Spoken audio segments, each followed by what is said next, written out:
Welcome to the Tech Egg. Don't get scrambled. Enjoy the video.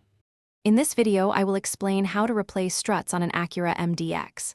First, ensure you have all the necessary tools, including a floor jack, jack stands, and a complete socket set.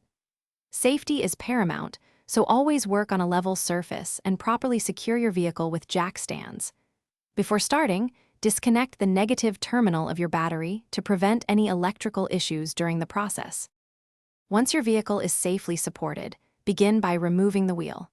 Next, carefully detach any brake line or ABS sensor brackets that are connected to the strut assembly. Using the appropriate socket, loosen and remove the two large lower strut mounting bolts that connect the strut to the steering knuckle. Finally, access the engine bay and unbolt the three upper strut mount nuts, allowing the entire assembly to be removed.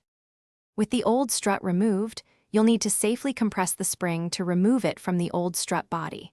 Transfer the spring, along with the top mount and any other components, to your new strut assembly. Carefully guide the new strut into its position, aligning the upper studs with the holes in the strut tower. Hand tighten the three upper nuts to hold it in place before moving to the lower connection. Now, reattach the two lower strut mounting bolts to the steering knuckle, ensuring they are properly seated. Reconnect any brake line or ABS sensor brackets you detached earlier.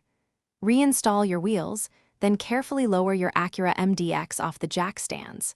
Finally, it is crucial to get a professional wheel alignment.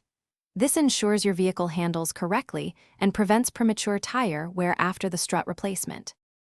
Thanks for watching. Consider subscribing if I helped unscramble your problems.